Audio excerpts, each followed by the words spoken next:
antum jelaskan ke beliau mengenai syahadat-syahadat. Wa anna Abu Bakar wa Umar wa Utsman laknatullah finnar gitu. Saya sangat berterima kasih dengan pertanyaan ini, karena memang pertanyaan inilah yang membuat banyak perseteruan di antara komunitas sunnah dan syiah. Saya tadi katakan bahwa Syiah mainstream itu Syiah yang sekarang kuat di Iran sana, sebagai sebuah negara yang boleh jadi negara Islam yang super power sekarang ini dan mainstream. Revolusinya dipimpin oleh Ayatollah Sayyid Ruhullah Al-Musawi Al-Khomeini. Beliau telah meninggal dan sekarang dilanjutkan oleh Sayyid Ali Al-Khamenei sebagai pemimpin tertinggi. Jadi kalau di Iran sana pemimpin tertingginya bukan presiden tapi ulama. Karena memang mereka meyakini konsep republik. Jadi bukan pemerintahan Islam tapi republik Islam. Karena mereka meyakini bahwa pemerintahan Islam yang sesungguhnya bukan di zaman manusia biasa tapi di zaman Imam Mahdi nanti. Ini keyakinan, karena yang pasti mendapat kebenaran absolut adalah wakil resmi Tuhan. Kalau para ulama ini, hatta Imam Khomeini maupun Sayyid Ali Khamenei dalam pandangan seluruh masyarakat Syiah seperti ulama yang lain, dia bisa benar, dia bisa salah. Karena itu mereka tidak berani mengatakan ini pemerintahan Islam, tapi republik Islam. Jadi pemimpin tertingginya juga dipilih berdasarkan suara rakyat. Ada parlemen dan lain sebagainya seperti layaknya sebuah negara republik. Nah, saya ingin kembali ke menjawab pertanyaan Cak Nun tadi itu. Saya ganti ya. Pak Yai lah, boleh. Saya lanjut untuk menjawab pertanyaan beliau. Bahwa Syiah mainstream, para ulamanya, jadi mayoritas Syiah di dunia ini yang konsentrasi masyarakatnya ada di Iran dan Irak, dipimpin oleh dua ulama besar. Yang di Iran oleh seorang Sayyid, seorang Habib, Sayyid Ali Al-Khamenei, dan di Irak oleh Sayyid Ali As-Sistani. Ini mereka mengeluarkan fatwa resmi, jangankan melaknat sahabat-sahabat tertentu, mengusik kehormatan tokoh-tokoh, diharamkan fatwa mereka ini, mengusik kehormatan tokoh-tokoh yang dihormati oleh masyarakat Ahlus Sunnah wal Jamaah. Ayatullah Sayyid Ali Sistani tegas-tegas mengatakan bahwa Ahlus Sunnah bukan hanya saudara kita, tapi jiwa kita. Dan dibuktikan oleh fatwa beliau ketika menyelamatkan masyarakat Ahlus Sunnah dan umat Kristiani di Irak yang diserang oleh kelompok ISIS. Yang membentengi mereka adalah pemuda-pemuda Syiah. Adapun apakah ada golongan Syiah yang melaknat seperti itu? Ada. Dan kelompok ini adalah kelompok yang dibuat oleh para penjajah. Kita dulu sering belajar dalam pelajaran sejarah bahwa penjajah itu politiknya divide and impera, pecah belah mereka dan kuasai mereka. Memang mereka menciptakan kelompok-kelompok ekstrem Syiah dan pusatnya di London. Jadi kalau kalian melihat TV Fadat, itu mewakili Syiah yang memang dibuat oleh agen-agen musuh Islam untuk memecah belah umat Islam. Ada juga Hasan al-Yori di Amerika. Bayangkan, dua orang yang setiap kali ketika bersyahadat melaknat tokoh-tokoh besar Ahlus Sunnah ini adalah kelompok Syiah yang hanya masyarakatnya di sebuah channel TV. Ada channel TV Fadat di London dan ada channel TV Ahlul Bait di Amerika. Tapi yang mainstream di tengah-tengah muslimin adalah Syiah yang para ulamanya mengharamkan bagi orang-orang Syiah, jangankan melaknat, mengusik kehormatan tokoh-tokoh yang dihormati oleh Ahlus Sunnah wal Jamaah, haram hukumnya. Dan ini fatwa mereka. Dan untuk kelompok-kelompok Syiah yang berani mengkafir-kafirkan dalam syahadatnya itu pertama kali bukan menjadi musuh Ahlus Sunnah wal Jamaah, tapi menjadi musuh kita yang pertama. Karena kita ingin menciptakan kehidupan di antara umat Islam yang penuh saling menghormati, toleransi, saling menghargai apa yang menjadi keyakinan masing-masing.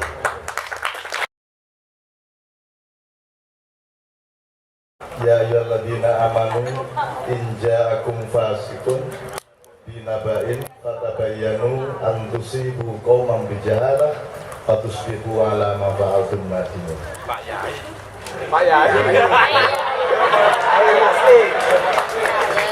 Lagu ini gelo ya, suara Surabaya. masjid-masjid Surabaya itu yang Al-Bujurat itu yang Ahmad Husain itu. Ya ayyuhalladzina amanu in ja'akum fasiqun binaba'in fatabayyanu an apa larang silakan sampean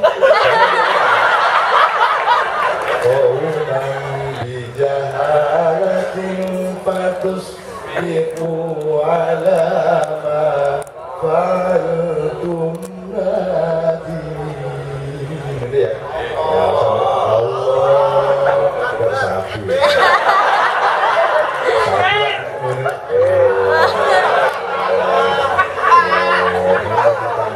jadi anak yang meninggal kayak sapi ya. Apa tapi kok sapi itu selalu menyebut Allah, Allah meskipun celat ya Allah, Allah. Karena dia kalah cepat larinya dari kuda. Sementara waktu kapal mendarat bahteranya Nabi Nuh itu kelaminnya disimpan di gudang tapi tidak direncanakan pembagian kembalinya bagaimana prosedurnya sehingga royoan sing paling banter mayune oleh gede. Nah, yang paling terkenalnya adalah kuda. Jadi kuda dapat paling gede, sapi baru datang, kuda sudah keluar dari gudang dengan kewedi. Kentalune itu sapi yo Allah. Itulah sebabnya sapi jalannya gede-gede, geleng-geleng sambil menyebut ini saya jangan dikafirkan gara-gara mengatakan bahwa sapi itu menyebut ya Allah, karena Allah berkali-kali mengatakan sabbaha lillahi ma fis samawati wa ma fil ardh. Semuanya, bahkan batu-batu bertasbih kepada Allah. Dan tasbih itu tasbih tidak mesti subhanallah. Tasbih itu artinya pokoknya menyatakan bektinya kepada Allah Subhanahu wa taala dengan berbagai macam ungkapan, gitu ya. Sama dengan sholatnya kita kepada Allah beda dengan sholatnya Allah kepada kita, sholatnya kita kepada Nabi beda dengan sholatnya Nabi kepada kita. Sama-sama sholat. Kalau kita artikan secara padat dan formal, sholat itu kita pikir adalah yang 5 waktu itu. Kalau kita berpikirnya esensial, sholat adalah rasa cinta yang dibuktikan, misalnya gitu ya. Dan ibu mencintai anaknya, bayinya, dan bayi mencintai ibunya, bentuknya beda. Ibunya nyusoni, masa bayi nyusoni ibunya. Gitu. Sing podo karo bayi, iku bapaknya. Podo-podo nyusuni lah nyusuni. Jadi semua buat pikiranmu itu aja, gak umur-umur ya. Jadi ayat ini intinya adalah teman sekalian, kalau ada berita-berita dari orang yang Allah disebut al-fasik. Fasik itu kita pelajari lagi, itu di surat Al-Hasyr. Fasik itu definisinya adalah orang yang lupa kepada Allah sehingga lupa kepada dirinya sendiri. Ini kalau kita urai, lupa kepada Allah itu adalah ketidakWaspadaan sehingga dia tidak menemukan Allah di dalam peristiwa-peristiwa hidupnya, dan gitu. Kan Anda kalau Anda manusia dagir naik,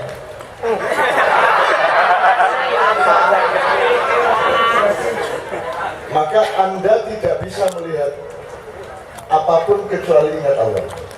Jadi saya pernah berceramah di hadapan teman-teman di Jakarta pada suatu hari. Kalau Abu Bakar As-Siddiq itu dia untuk menghayati Allah, dia memerlukan proses budaya dan penghayatan yang agak panjang. Kalau Umar dia manusia radikal jenisnya, temperamental radikal, maka dia perlu mengalami benturan-benturan hidup untuk menyadari kebesaran Allah. Kalau Utsman bin Affan itu dia selalu menimbang-nimbang segala sesuatu dan menemukan Allah di mizannya. Kalau Ali bin Abi Thalib dia tidak memerlukan proses karena dia melihat pohon, dia ketemu Allah. Dia melihat daun, dia ketemu Allah. Dia dihembus angin, dia ketemu Allah. Gitu. Si ayam, nah antum harus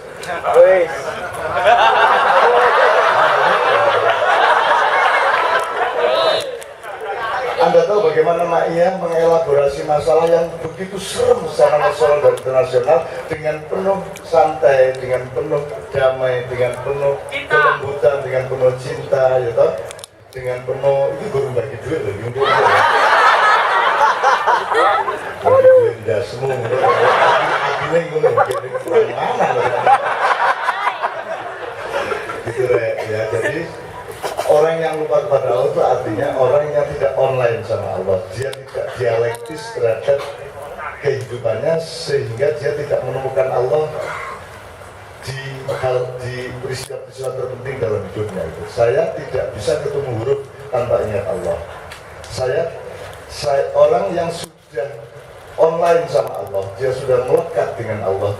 Kadang-kadang dia malah bukan ahli zikir karena dia tidak memerlukan zikir, karena zikir itu jarak, ya, dan itu cara untuk menempuh supaya ketemu Allah. Kalau sampai sudah kangen itu kan kalau bojo, kalau lanang karo wedok adoh lho nih, ono kangen, maka dibutuhkan rengeng-rengeng cek eling bojone mergo kangen.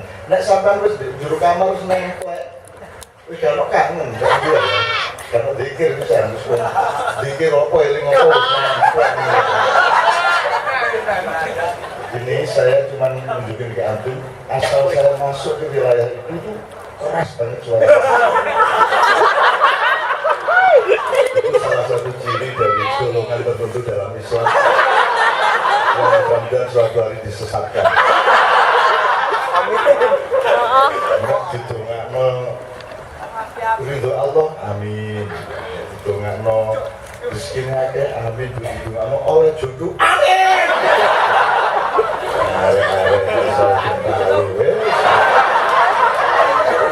Jadi mudah-mudahan Ma'iyah ini sebuah percontohan bahwa kita itu bisa mengatasi masalah asalkan kita berdialog dengan jernih, dengan hati yang saling cinta sebagai sesama ciptaan Allah. Gak ada yang bukan ciptaan Allah, gak iso. Kongkon kelekmu itu ambu. Kon ngene set tak bisa kamu. Ya. Obat kartu. Iya tak ya. Iya terus tinggi. Set mesti aja lah. Dan gembos, terus gembos di anak ini. Jelas. Saya aku gelut nih Bapak. Nah, oke, tapi saya akan tanya kepada beliau berdasarkan supaya kita tidak menjadi manusia dengan budaya fasik atau budaya fasad ya, sehingga kita tidak menjadi budaya fasik. Kita kalau tidak ingat kepada Allah, tidak online, maka kita juga kehilangan cara pandang yang tepat terhadap apa saja dalam secara horizontal, gitu loh. Jadi kita jangan sampai lupa pada diri kita sendiri, gitu loh. Nah, kalau lupa pada diri sendiri kan orang kalau lupa pada diri itu misalnya orang sepak bola, orang yang sepak bola, dia lupa kalau kiper mau wahai orang itu lupa pada diri sendiri, gitu ya Mas? Gitu ya. Lu kok raja teko lho, mangan ingin. Itu kan lupa diri kan, gitu. Lupa pada dirinya sendiri. Alladzina nasullaha wa asahum anfusahum. Nah, malam ini kita ini jangan jadi orang fasik. Mari kita fatabayyanu an tusibu qauman bijalah. Mari kita melakukan tabayyun baik-baik. Ya. Soalnya aku tidak ngaku, Anda setuju tidak setuju itu boleh Anda omongkan, tapi lebih baik Anda simpen. Saya ini tidak setuju banyak sekali hal, tapi tidak berarti saya akan memusuhi orang yang tidak saya setujui. Akhirnya aku setuju orang Indonesia kayak ini, nggak setuju. Undang-undang itu sampai saya nggak setuju. Banyak yang saya nggak setuju, tapi tidak berarti saya akan melanggarnya. Saya akan bil hikmah wal mau'izatil hasanah wajadilhum billati hiya ahsan. Ini tidak pernah diterapkan. Nah makanya saya ingin tabayyun. Jadi gini loh, Ustaz Pak Bud ya. Gini, kalau pertanyaan pertama, kalau syiar Rafidhah itu masih ada? Betul. Syiar Rafidhah itu memang sebuah istilah. Ya. Tinggal orang yang maknai Rafidhah itu apa. Oke. Tapi Rafidhah kan dari kata Rafadhah yarfudu, yang artinya menolak. Nah, banyak diartikan bahwa Rafidhah ini maksudnya adalah bahwa orang-orang Syiah menolak khilafah yang basyariah tadi itu. Kalau artinya memang menolak khilafah yang basyariah, memang seperti itulah. Oke, jadi itu klaim ya, istilah ya. Karena dengan aliran sesat itu kan bukan si yang bersangkutan yang ngomong, tapi kita kan gitu kan. Pihak lain yang tidak menyukainya kan gitu. Oke, jadi Rafidhah itu bukan satu kelompok atau satu aliran di dalam Syiah. Ya. Tapi mainstream dan mayoritas Syiah seperti yang beliau ceritakan tadi menurut dia. Kedua, ada banyak tayangan-tayangan kopas-kopas di mana-mana bahwa orang Syiah itu benci kepada Aisyah, Abu Bakar, Umar, Utsman, ya. Bahkan ada contoh-contoh visual, audio, video di mana orang dituntun untuk membaca syahadat yang bagian-bagian, jadi syahadatnya tidak asyhadu an la ilaha illallah wa asyhadu anna muhammadar rasulullah wa asyhadu anna Aisyah wa Abu Bakar wa Umar wa Utsman wa Tayyib.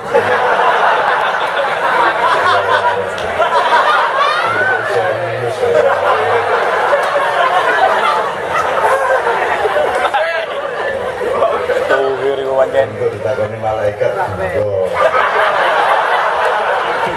menrobukan omni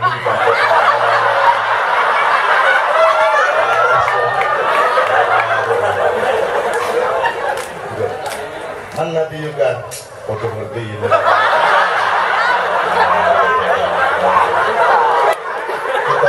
kita aktivis yang suka demo ditakoni tersinggung menrobukan kenapa? Siapa Tuhanku? Maksud sampean yang apa? Lagi orang pun juga 70 tahun ngaji terus sampean takoni sapa Gusti Allahku. Nengok sampean.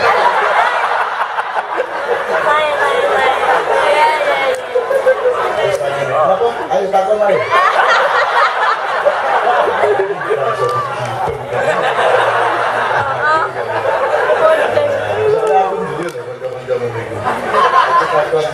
Ono aktivis di Sydney, aku ono urusan film di sana rapat, terus ono aktivis dari Indonesia yang juga ikut datang, terus aku takut anak wedok.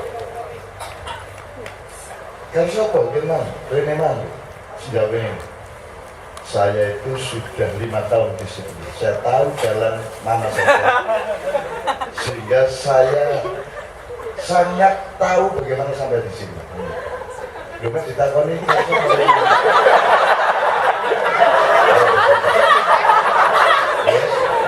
aku merokok tengah-tengah diskusi merokok. Tahu nggak merokok? Ayah saya itu meninggal karena rokok, dan saya tidak akan melakukan kebodohan yang sama. Terus aku batin tendo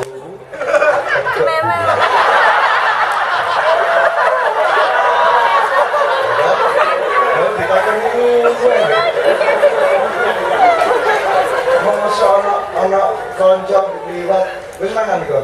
Lha itu ganti duit.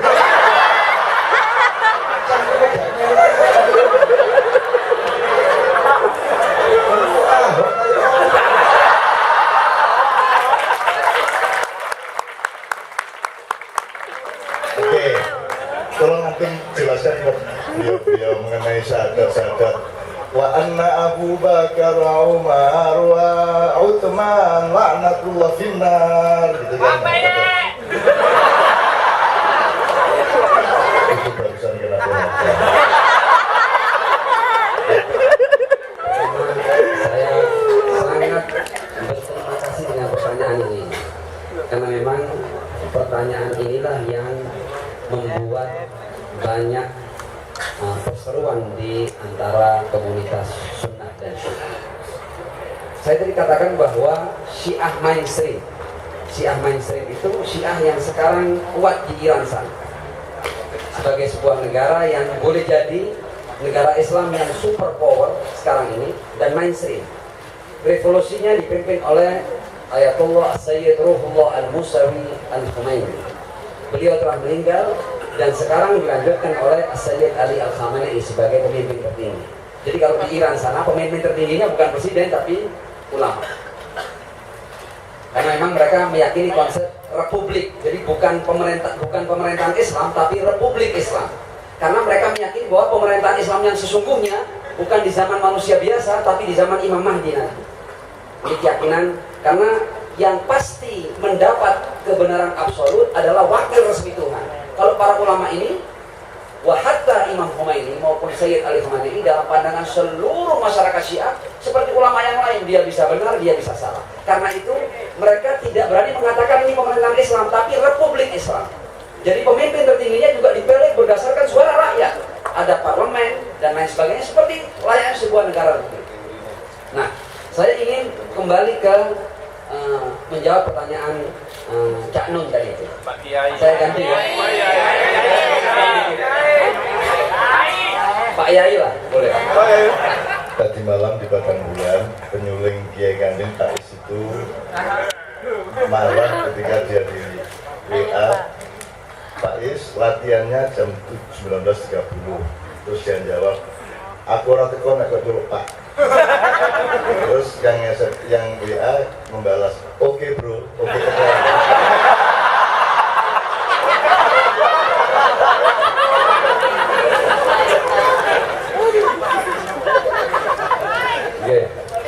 Saya lanjut untuk menjawab pertanyaan beliau. Bahwa Syiah mainstream,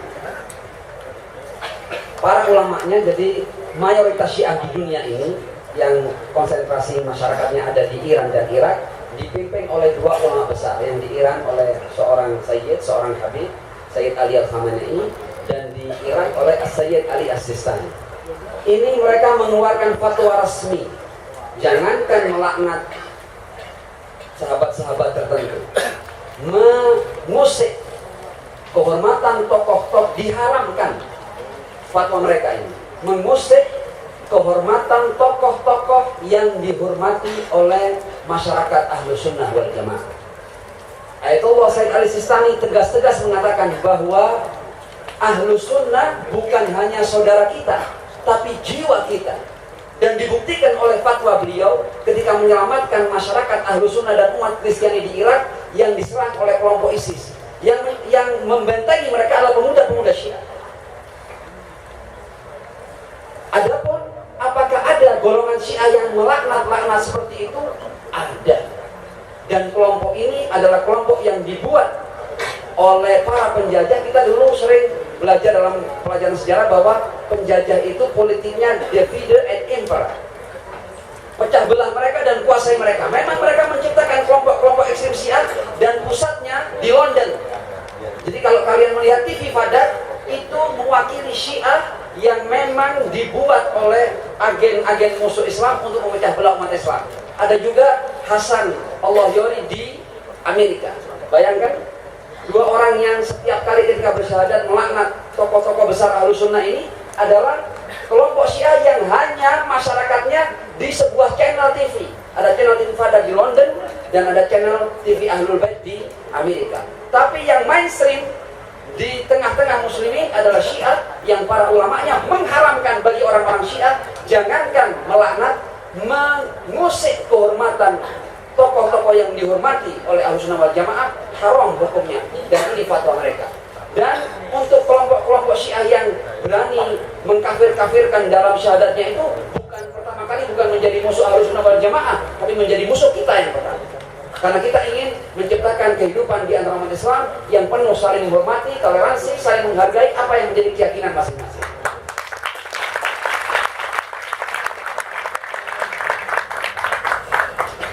Terima kasih Bu. Maaf Pak Yai. Begini teman sekalian, Habiskan dulu, Pak. kacang pun tidak saya ambil, kacang pun saya nikmati, dan saya mohon manusia untuk bersabar menunggu kacang. Oke, itu pertanyaan sudah dijawab. Jadi kita ini punya prinsip gini, Jemaiyah itu. Aslinya saya sendiri itu bersembunyi, Ustaz. Dan saya beberapa kali mengatakan, kamu pikir saya Muslim? Didelok sih, selidiki sih. Kalau memang itu perlu bagimu, saya muslim atau bukan, kamu selidiki, jangan nyarani dulu. Kalau yang saran saya adalah penting output perilaku saya itu akhlakul karimah apa tidak. Bak pawonku iku nganggo cutek geni nganggo ngopor gas kompor sik bapak-bapak. Karena ke Muhammadiyah, Ahmadiyah, supil Syiah. Wajane wajan LDI iya kan. Yang penting badokannya enak agak. Tuh, ya gitu kan kalau prinsip baru. Saya bahkan kalau perlu orang nggak tahu saya muslim aslinya. Kelemahannya hanya harus Jumatan. Jumatan itu boleh masjid yang cilik-cilik itu. Ini ya saya biar ada.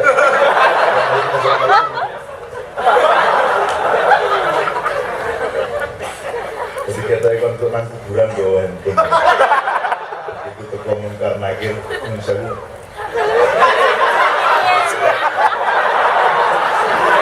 Upload. Gini loh Ustaz, ini menurut kami tidak jadiltum, kami juga tidak membantah kalian. Wong itu kalian punya keyakinan, ya misalnya Imam Mahdi, kepemimpinan yang ruhiyah, kepemimpinan yang vertikal, kepemimpinan yang minallah, ya. Benar apa tidak dan segala macam kan saya tidak akan membantah dan saya tidak akan mengurangi atau menambahi. Itu kan kasusnya terjadi sehari-hari di sini, misalnya Sabda Raja Keraton Jogja Sultan Hamengkubuwono yang sekarang menjadi Bawono itu kan dia ngakunya juga itu firman Allah yang dia sampaikan itu. Ya nggak bisa berdebat. Kita bisanya menentang konstitusi Mataram Islam apa tidak, itu bahannya kita. Tapi bahwa itu di firman apa bukan, wangsit atau pulung apa daru atau bukan, kan kita nggak bisa berdebat. Itu mas. Jadi itu tidak hanya berlaku pada teman-teman yang Syiah, itu kita juga mengalami itu bersama-sama. Terus ini guys, kalau kepercayaan spiritual seperti itu Anda anggap sesat, ini aku nggak belani. Ya nek ngono kon ngono, jadi satrio piningit ta. Buktinya hanya loro kidul barang itu kan lebih parah juga itu sebenarnya gitu. Dan saya di sini kan juga takut saya ini di Ayatullah kan. Mulanya gunanya aku kadang-kadang ngomong kasar itu untuk membatalkan mitologi ya. Supaya Anda merendahkan saya, kan bagus kan? Jadi tujuan saya ngomong kasar, ngomong mesu kadang itu untuk merendahkan diri saya. Saya tidak mau ditinggikan diri saya. Karena yang merendahkan yang meninggikan itu aslinya hanya Allah Subhanahu wa taala. Tapi begitu kan kira-kira dulu ya. Mau ya, Rek. Enggak perlu.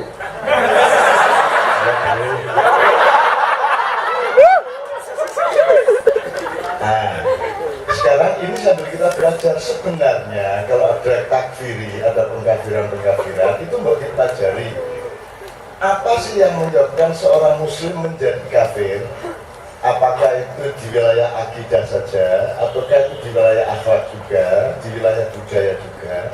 Apakah seorang haji yang jadi anggota DPR, terus korupsi EKTP, itu masih muslim apa tidak? Kalau mau maling bukan muslim, ada hadisnya. Kalau Anda mencuri, Anda bukan muslim. Ketika mencuri, ini ya, oke. Nah nanti Pak Muzamil catat itu semua. Saya menganjurkan kepada teman-teman kita ini, sahabat-sahabat sesama hamba Allah, sesama bangsa Indonesia, sesama orang yang syahadatnya sama, ya, sesama orang yang secara kemanusiaan saling menyayangi, saling dan saling tidak menyakiti satu sama lain. Kita cuman itu. Saya sarankan, beliau tadi kan mengeluh kita sangat kehilangan Gus Dur, tak menjadikan itu. Nah, kalau kita Anda pelajari Gus Dur, Anda belajar kepada Gus Dur, karena Gus Dur itu jenis khalifah yang lain. Tidak kayak Ali, tidak kayak Abu Bakar, tidak kayak Umar, tidak kayak Utsman, itu dia jenis. Jadi kalau antum dikafirkan, terus antum mempertahankan, naik Gus Dur kan mempertahankan. Gus sampai di kafir sudah pokok saja. Jangan harus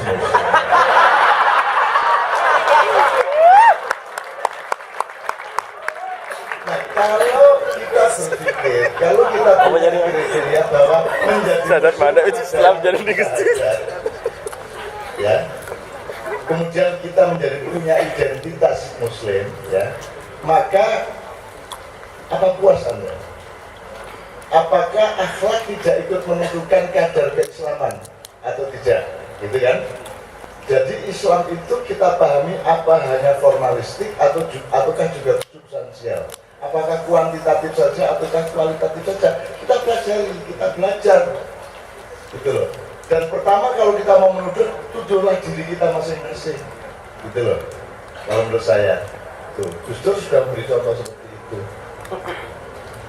Karena anda Islam itu tidak cukup astagfirullah Rasulullah ya udah kafir no, kafir no, kafir astagfirullah.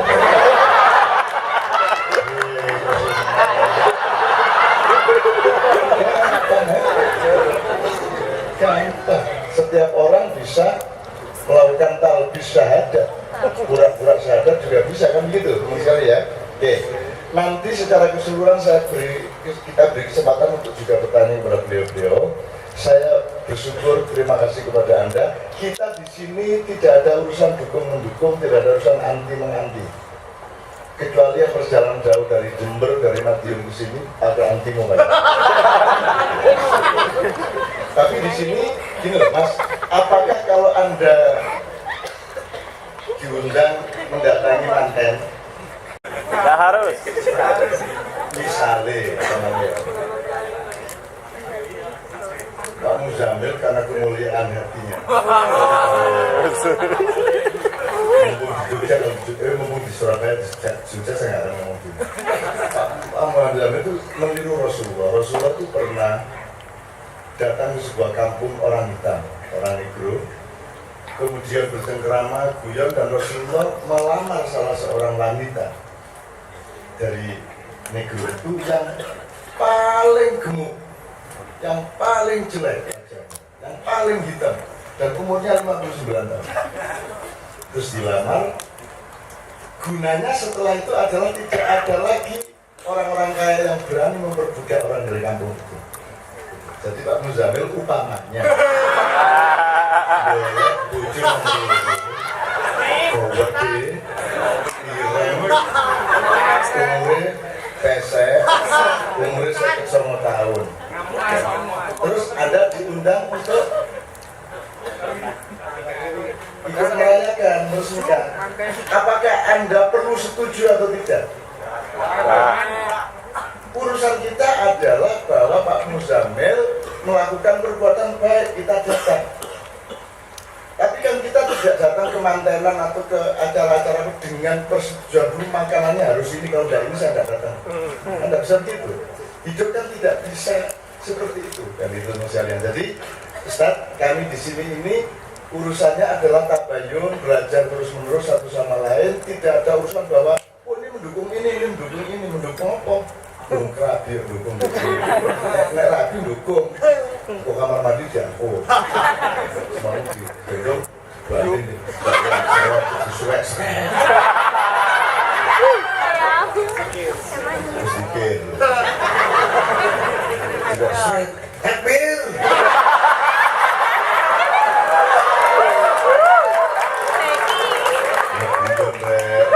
Tapi maknanya kan jelas, kebaikan yang saya maksudkan jelas ya Mas ya.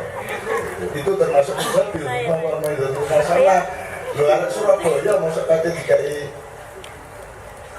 coro-coro ustad-ustad yang serius ya, bukan enggak. Itu melahirkan kemudorotan dalam hati mereka. Kita mana ya? Qala Rasulullah mata bumi Adam ingkoto'an illa min salasa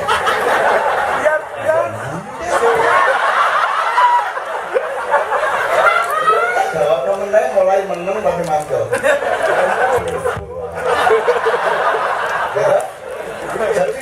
jadi hidup itu begitu kaya kemungkinan Sehingga kita mencari yang terbaik, bukan pasti mendapatkan yang baik, tapi kita berjuang menuju yang terbaik. Bil hikmah wal mau'izatil hasanah